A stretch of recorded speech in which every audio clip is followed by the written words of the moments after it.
Greetings, Exalted Ones. My name is Admiral Foxwing. In this video, we're going to look at the basics of the Excel sheet and dive into the character sheet, the ship sheet, ship combat, special weapons, and we'll wrap it up with some ships for you guys to look at. If you're looking for information on squadrons, you can find that video here. Here's the basic rundown on navigating the Excel sheet.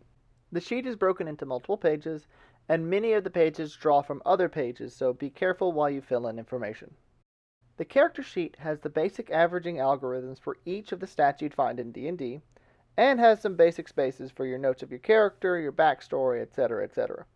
There is no presented health for your character, but that's something more of the DM to decide on, something they're more familiar with. You can obviously do health as you gain experience, or I was using a system that has 4 health for each character, but then certain events, if they beat their con save, can cause them to lose a point of health.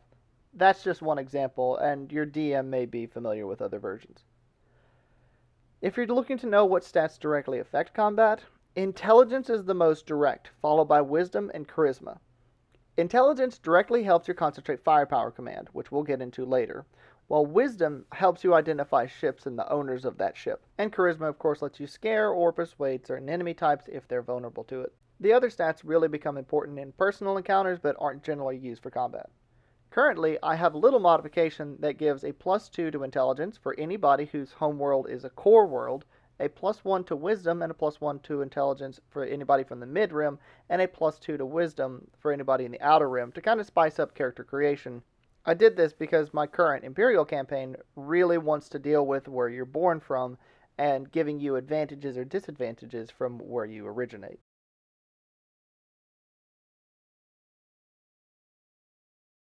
Next we can get into the ship sheet, the actual meat and potatoes of the game that you'll be playing.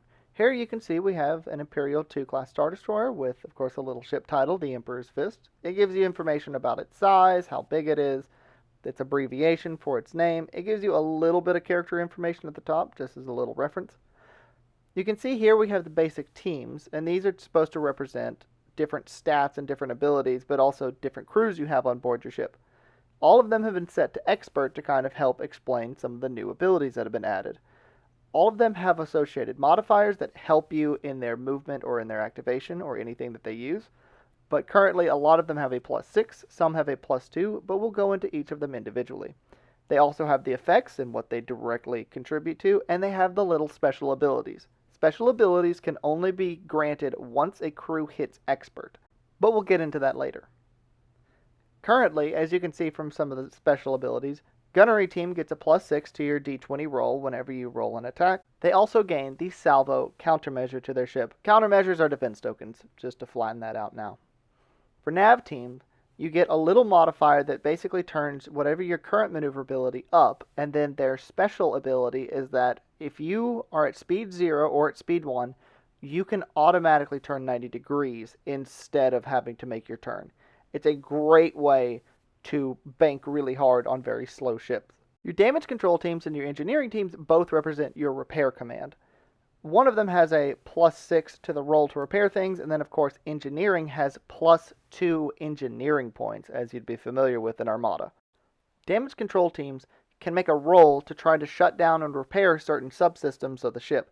Their little special ability is that they can automatically shut down a reactor or shut down any other things that could cause a lot of damage to the ship. As for the engineering team, they can freely move shields, allowing you to no longer have to spend engineering points to move shields, but that is of course at expert. Your intelligence team is giving you specific information about a ship, so it's mainly wisdom based, and you'll add your wisdom modifier whenever you're identifying ships, but this can help you in a narrative campaign sense in that you can take a look at a ship. You may know that it's a Sea Rock or a Gazanti, but what you can find out with your intelligence team is, oh, it's Black Sun, or maybe it's the Mining Guild, or maybe any other faction. So your intel team is helping you give more depth into your battle and who you're kind of fighting off against. Your sensor teams allow you to concentrate firepower. Now, don't be confused, concentrate firepower has changed, but is sort of in the same vein. We will get to that. The important thing is that when your sensor team reaches expert, they get 2 concentrate firepower targets instead of just 1. Your communication teams are always trying to intercept enemy communications and trying to decrypt any kind of evidence that they find. This can really help in a way of kind of representing passive perception for your ship, and that you could have certain things, certain messages come through a sector that you might be able to pick up information on. An expert communication team can send false messages and potentially throw squadrons or even whole ships out of position when it comes to a fleet battle, making them very effective. The medical team is supposed to help you heal losses after a battle, as each damage you take, even if it is repaired, still loses some of your crew's proficiency as team members are dying or potentially being knocked out. Their expert ability allows them to roll with advantage whenever they're trying to heal. Last but not least, there is the defense team. The defense team is supposed to help you repel boarding parties on your ship. Their expert ability is that they have advantage whenever defending your ship, as well as their +6, making them very powerful. We also have the specialist teams list, which gives you a certain amount of specialist teams depending on the size of your ship, and they allow you certain abilities, much like the upgrade cards for crew did. As we come down, we get more into what the stats of the ship are directly. Here you have hull value in yellow, you have your flak value, you have damages right here that have multiple values that can be assigned to them, being them damaged, impaired, or ionized. You also have your countermeasures, 1, 2, 3, 4, and a 5th. The 5th one will always be a salvo and is supposed to represent your gunnery team being experts. Other than that, you have the exact same countermeasures you'd expect to find in Armada. You also have armaments for your fore, aft, port, and starboard that has their shield total, shield value, long range, medium range, and close range dice for all associated arcs. And then you have the keywords. Keywords are one of the biggest things that I've added to this game, and as you can see, the Imperial class Star Destroyer has some very powerful keywords. However, we'll go ahead and skip over those for now. As we come down, we have down to the right the speed chart. Speeds are the same as you'd expect in Armada, but maneuverability has been changed based on how Armada did clicks. Instead, you now have degrees of turn and ratings for how well a ship can turn at certain speeds. It still has the same feeling, but it doesn't have the certain restriction where, for example, an acclimator, when going speed 3, only has one click it can perform right in the middle at number 2. I decided to go away from that and instead use degrees to do a little easier turning. After that, we have engineering down here in green, your coordination value, and your squadron value. Coordination is supposed to represent how many squadrons you can actually talk to and coordinate, while your squadron value tells you how many and where the squadrons that you can carry are located. As you can tell with this, an ISD-2 has 6 internal squadrons and can coordinate with 4 of them. Below that, we have the actual squadrons you can carry on board. It gives you their names, their skill value, and their location, be they internal or external, as some ships have both. To the right of that, we have your subsystems. Subsystems represent all the different things that are a part of your ship. For instance, your 4 weapon emplacements, your bridge or reactor, that can all be targeted individually instead of just a hull zone being targeted. As they take damage, they start to degrade in their effectiveness. In the case of an Imperial class Star Destroyer, if it is only taken 4 damage, it is still functional. Whenever it takes 6 damage, it is now damaged, and then once it's taken 8 damage, it is now destroyed. Now let's take a moment to discuss ship classes. These are optional and are easy to change if you don't like them and prefer Armada's rules, but this helps create a better definition of ship sizes and their relationship, as I started this project with the 1/7000 scale in mind. Here is the chart that tells you where all of the craft's links generally places them as far as their ship sizes goes. First off, squadrons are still squadrons. Now, there are slightly larger ships called individuals, as individuals can form up into a flotilla, like we're all familiar with. These are generally very small transports and are lightly armed. They are placed on squadron bases with the appropriate firing arcs of their ship types because of how small they are. As individuals, they typically only have 3 hull and a shield and are not strong against fighters. They are given the keyword small target. Primary armament attacks against you by ships medium and higher are at disadvantage. Squadrons may perform anti-fighter attacks against you. It helps them to survive against bigger foes, but they are typically only have 2 evade tokens. They're generally only able to perform 1 attack against 1 target, making them very susceptible to fighters. They're kind of a pseudo-squadron. Now, when 3 or more individuals join up, they become a flotilla with 3 hull and a shield on each hull zone, as we're all familiar with in Star Wars Armada. They also now trade an evade for a scatter. This grouping up makes them able to perform flak against multiple targets and increases their survivability against squadrons, but makes them a bigger target as they now occupy a small base and lose their small target keyword. Small ships are also on squadron stands, but are firmly in the ship rule set. The reasoning for this change was because my ships were way too tiny for the small base, and this makes them more appropriately sized. Small Plus is a new category, and it's where you'll find a lot of ships. They aren't quite medium ships, but not quite small ships, so I took a page from the FAA when it came to naming them.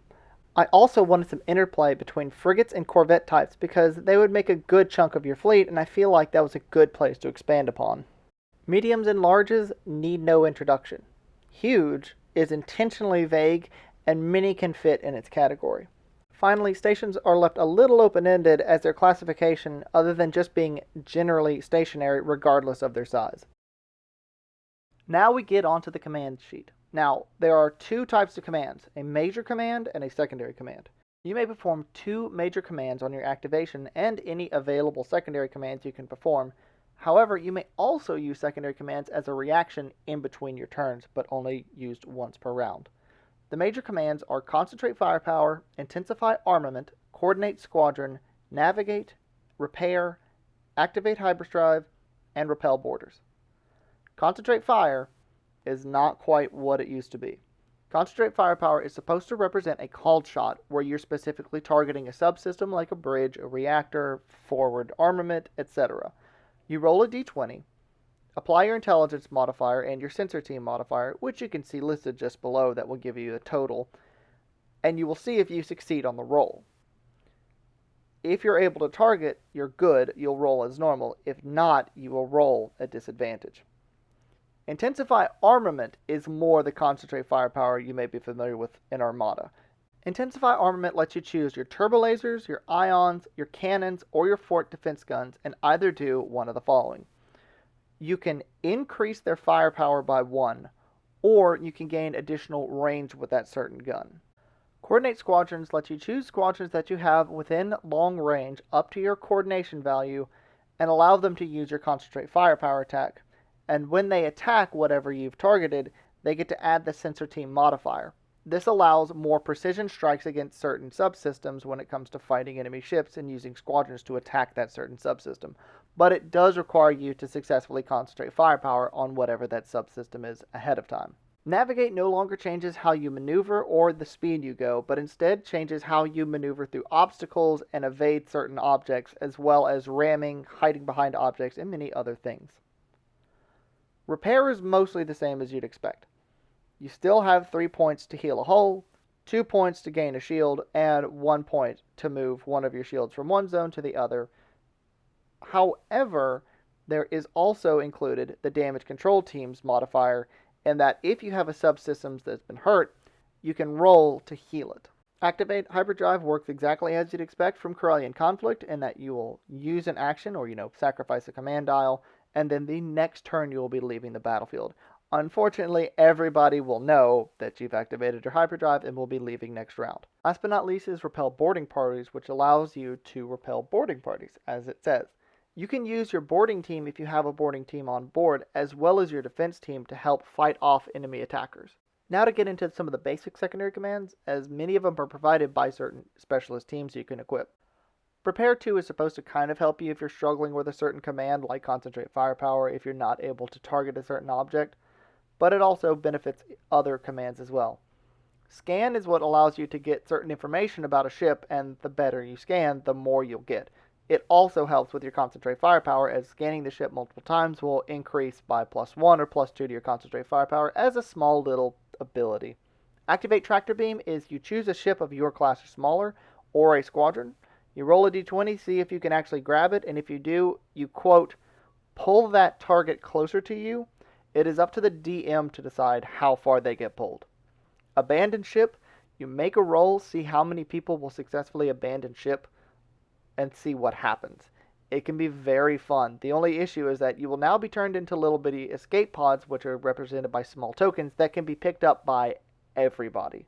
Last and very importantly is launching and retrieving squadrons. Hangars are interesting because they can launch and retrieve 2 squadrons at a time, sub-hangars 1 squadron at a time, and docking clamps can do them all at a time. The only issue is that docking clamps are external and can be targeted very easily and destroy all of the squadrons long before they're ever able to launch, so be careful. Here I'll give you a moment to kind of peruse some of the specialist team secondary commands and what they now add, as well as some of the modifiers from the specialist teams themselves.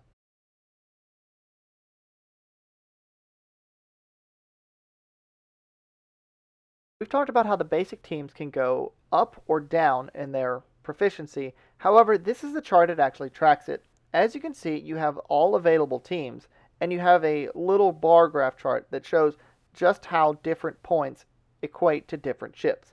So individual or flotilla ships, which are basically your Gazantes, your GR-75s, the very tiny ones that can form up into a flotilla, they only require a point to go to the next level.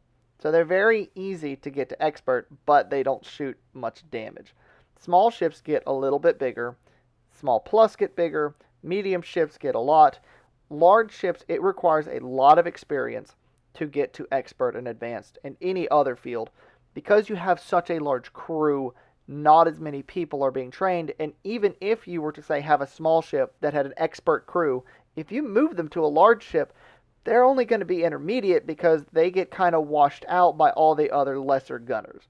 So be careful whenever it comes to moving up with your ships. They have little X's, as you can see an example here, that show where they're at. Whenever, after a battle, you have suffered damage, the DM will roll dice to determine which teams suffer losses because of that. Your medical team is supposed to help prevent those losses, but if losses start going through, you can start losing your proficiency and go back down from an intermediate to a novice to a beginner if you constantly take losses. So be very careful in combat, as it does hurt to get shot. Every time you take a damage, you are effectively losing crew every time. Now we can move to the attack step. Most of the attacks are the same as normal. However, you can now split up your armament attacks a little bit. I'll let you go ahead and read through what all this says, but to explain a few things, whenever it comes to firing, you can choose from an arc to have your turbo lasers attack one target, your ions attack another target, and say your point defense guns attack a third target. But you cannot split your turbo lasers from one target and another target, and same thing with everything else. If you change your speed by 2 or more, you're throwing off your gunners, so you'll get a negative, so try not to do that. However, you can still increase and decrease speed a lot better than you could in Armada. You also have keywords on certain abilities that have a plus X damage or add X damage to things. That weapon must hit in order for those damages to be applied, but we can get into that later. We also will go ahead and skip past the special weapons, but if you'd like to get a little sneak peek, these are some of the special weapons that are available that hurt. This is the flak description that gives you information about that you can target salvos or squadrons whenever you're performing flak. You can only perform it on certain arcs or can't perform it on other arcs. It still has the same restrictions as primary attacks does when it comes to moving speed and when it comes to adding damage. It also has your gunnery team that gives you your bonus. Now to get a notice on Ordnance. It is assumed that your ship always has enough regular torpedoes and missiles whenever it's attacking, but the special torpedoes and missiles have a capacity to them. Every ship has a capacity for Ordnance to represent that they have cargo space to store it. Especially when it comes to carriers, this is important because the larger the size of the ship is, the more it can carry. Squadrons are assumed to have infinite amounts to restock of a special weapon type, so long as they have at least one capacity on the ship they're restocking from. So in other words, a salvo of missiles is supposed to represent both all missiles of that type being dumped towards a certain direction, but also it's supposed to represent that you have enough stock for your other squadrons. So once you spend your last capacity from something like a Raider or a Gladiator that can carry both squadrons and missiles, once you've spent that last capacity, your other squadrons can no longer reload that until you get that restored. As has previously been shown, this is the damage chart and shows you if you roll, for example, on turbo lasers, if you roll a 20 and you're firing at turbo laser 4, you go and see 20 on turbo laser 4 and you go to the left if there's no number available and see how much damage you did. In this case, it's 8. With ion, it's the same. With cannon, with ordnance, and point defense guns, they all have that chart on there that's supposed to represent rolling that many dice in Armada. When it comes to long-range attack, medium, and close, that's supposed to represent your flak value if it's not modified as a turbolaser, ion, or cannon. They, of course, are a lot less accurate than their other existing forms. For actually doing attacks, the ranges are effectively the same. Close, medium, long, and beyond long range, which most ships can never fire more than a close range distance greater than long range. However, some things can fire further but treat the range as beyond long range, an example of which is the onagers, whose ignition arc fires beyond visual range, or in other words, measuring need not apply. The only weapons that can't extend with intensified firepower are ordnance weapons and flak weapons. For example, this Arcadence can't hit this Z95 because its flak is close 1 and not point defense gun 1. The Arcadence can, however, hit this neutron star by using intensified firepower, and it gets a little keyword bonus for it, but we won't get into that. To discuss missiles and ordnance types for a moment, when it comes to ordnance types, they can be fired or launched. Every other primary weapon can be fired as normal, which requires their certain range. But ordnance can be launched instead. When you launch it, you throw it down as a token, and that token travels close range each round.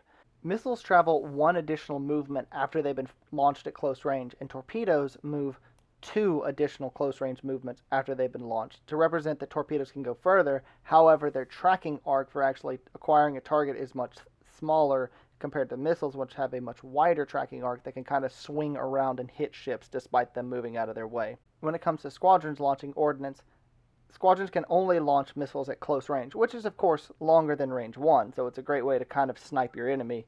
And then they can launch torpedoes at close range, and then they can move again at close range, and then they're done.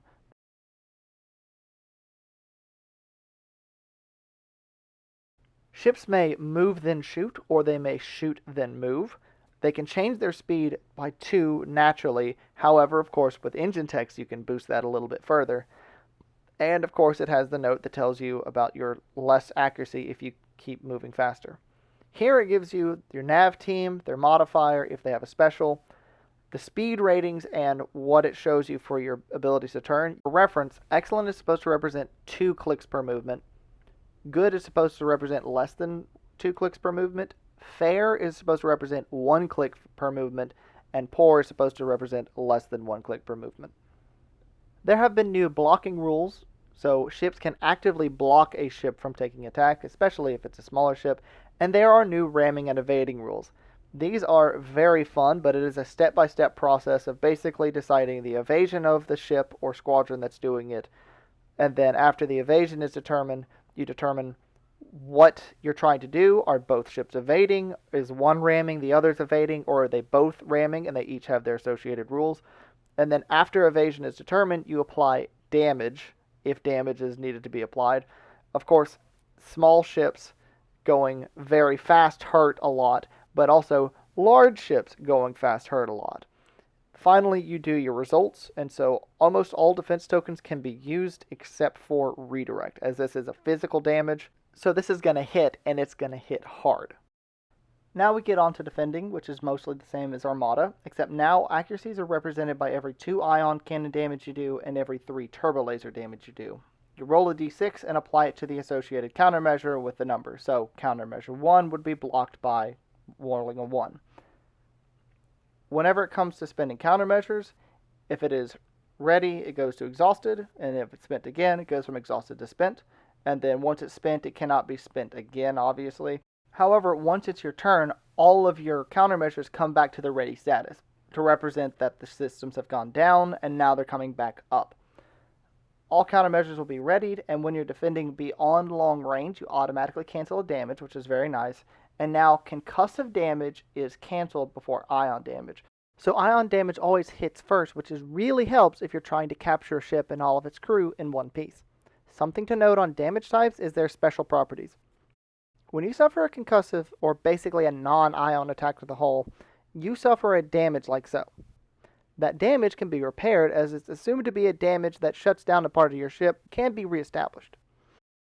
If you repair it and take a concussive hull damage to the same hull zone, you now get an impaired hull. This is the equivalent of breaking an arm, or in this case, making a portion of the ship unrecognizable and non-functioning. This damage must be repaired at a space station or other appropriate facility, typically taking a ship out of the fight for some time. If a ship takes enough concussive damage to meet or exceed its hull value, and less than half of it is ion damage, it is destroyed. GM will determine if the ship breaks apart and whether or not the reactor or other components detonate. Lastly is ion damage. If you suffer enough concussive and ion damage and at least half of it is ion, your ship is considered ionized. It can only roll to remove the ion damage on its turn and moves half of its speed in a straight line. If your ship has enough ion damage to meet or exceed your hull value, it is now dead in space, and you may no longer participate in the battle. This means a ship can temporarily be stopped during an engagement or knocked out cold, a good tactic for delaying or capturing ships or squadrons. Here you can see the after engagement process of suffering concussive damage and what it has the effect on your ship. Below that is your countermeasure types and their descriptions, such as evade, brace, redirect, contain, scatter, and salvo. Now we can get into the special weapons that are always very fun. These are supposed to represent magic items, so the DM shouldn't just hand them out willy-nilly in theory, but that's up to them. They all have representative cards of the ones you're expecting in Armada, but tweaked to meet this game a lot easier. Some of them will have restrictions like large ship only, and they have a little indicator that shows your capacity or usage, so it can tell like constant applied, per round, or if they have a capacity value. It all tells you that on this little info block and gives you all the associated modifiers. You have turbo lasers, ion weapons, which you can go through.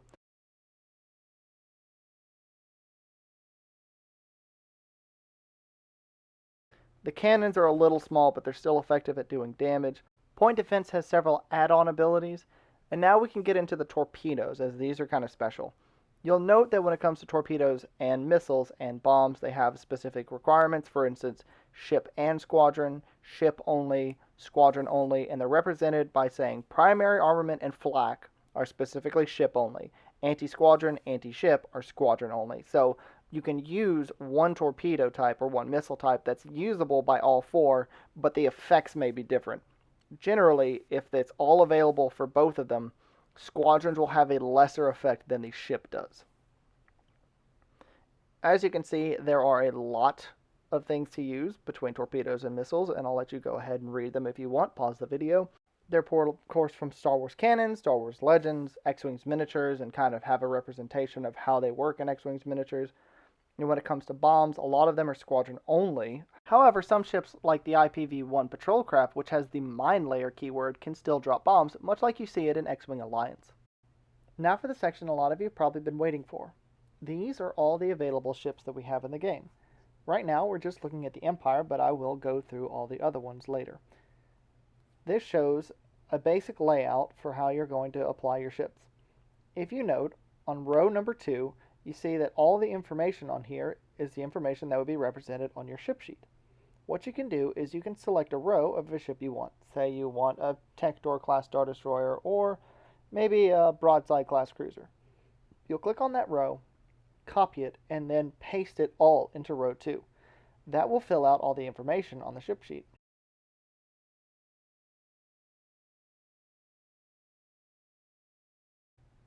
As you can see here, there is a lot of information including size, health, your different armaments that you have, engineering value, speed, squadrons, coordination, additional team, all of your countermeasures, and then your keywords. Typically, most ships have 2, 3, or 4 of them. And then all the way at the very end, you have all of the available subsystems for a ship. Most of the time, they have the same subsystems. However, some notable things you won't normally see are things like gravity wells, or hangars and sub-hangars, or sub-reactors, or advanced tractor beams. Now, as you can see, this is just a slow scroll of all of the available ships. There are quite a lot. If you'd like to take the time, you can start reading these, but I may go ahead and go on. There are a ton. The available factions are the Galactic Empire, the Rebel Alliance, the Galactic Republic, the Confederacy of Independent Systems, Scum and Villainy in general, the Black Sun Crime Syndicates, the Hutt Cartel, the Mining Guild, the Zon Consortium, the Corporate Sector Authority, the Forces of Mandalore, and I currently am working on the Hapes Consortium and the Yuzon Vong. If there's a faction you'd like to see in this game, please email me and I'll be sure to put it in. With all of that said, I appreciate you watching this video and will happily respond to your questions via email or the upcoming live Q&A. If you haven't seen the Squadrons video, please check it out here. Thank you all for watching this broadcast, and may the Force be with you.